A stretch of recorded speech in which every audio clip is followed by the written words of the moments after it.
Portanto, assim como vocês receberam a Cristo Jesus, o Senhor, continue a viver nele, enraizados e edificados nele, firmados na fé, como foram ensinados, transbordando de gratidão. Colossenses 2, do 6 ao 7.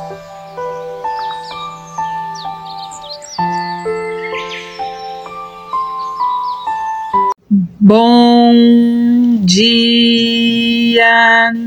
Estamos de volta com as nossas reflexões matinais enraizados em Cristo.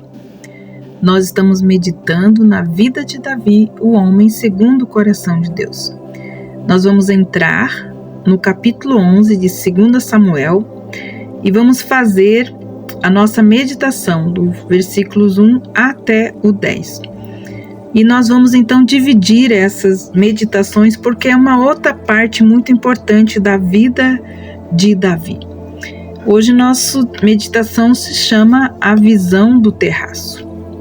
Uma tarde Davi levantou-se da cama e foi passear pelo terraço do palácio.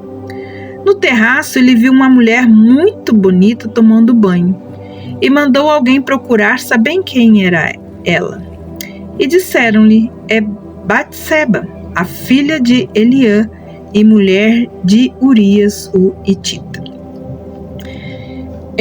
Nós estamos aqui vendo a vida de Davi. Dos capítulos 7 a 10, nós observamos o auge do reinado davídico e a grandeza do seu caráter.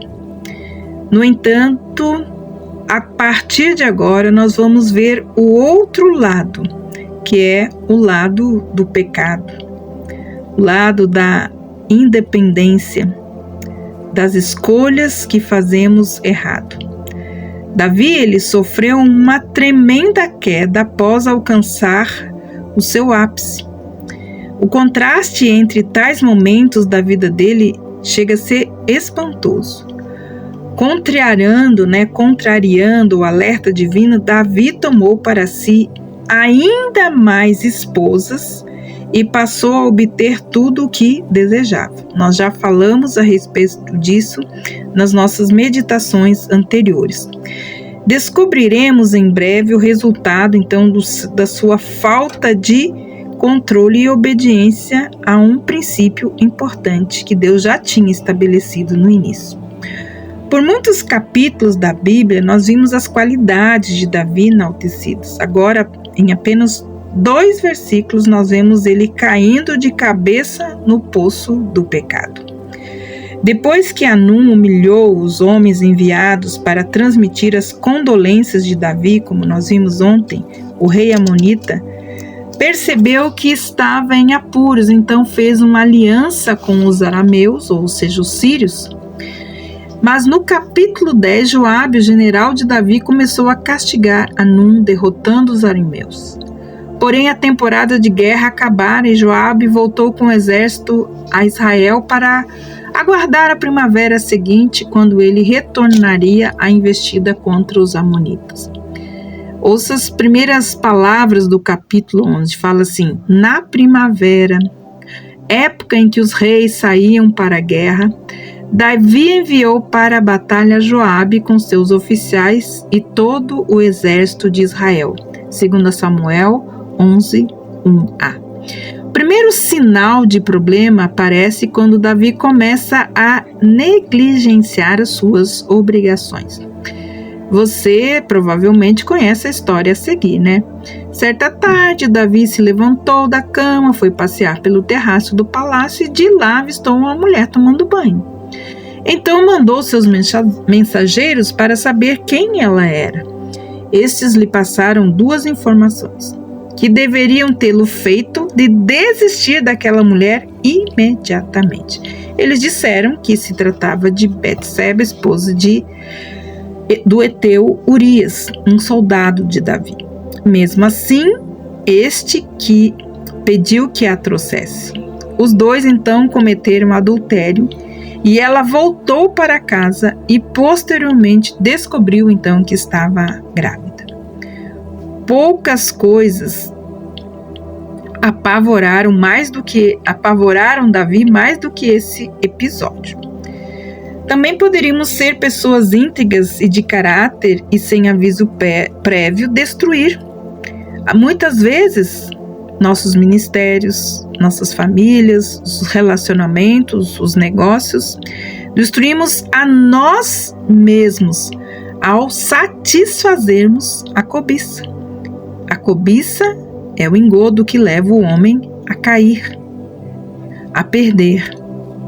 Assim como aconteceu com o rei, poucas linhas poderiam marcar negativamente a história de nossa vida. Por isso, a palavra de Deus diz que nós devemos cuidar dos desejos desenfreados, da cobiça, da inveja, do ciúme. Tudo isso leva o homem a pecar. Quando você analisa essa história, não devemos cometer o erro de banalizar tal pecado. Não podemos nos permitir justificar o comportamento de Davi. Em nossa cultura, nós justificamos hoje o comportamento imoral com a desculpa de que as duas pessoas estavam apaixonadas. Mesmo que duas pessoas estejam emocionalmente envolvidas, não dá para chamar de amor um ato de autossatisfação e quebra de votos perante Deus e com o seu próximo. Davi e Betseba não tinham desculpa alguma. Sequer estavam apaixonados. Eles simplesmente escolheram agir de maneira desonrosa e destrutiva. Poderíamos especular que ela ficou inebriada, que ele ficou inebriado pela beleza dela e quis de igual modo exibir o seu poder. E ela pode ter se seduzido pela riqueza e pela fama de Davi.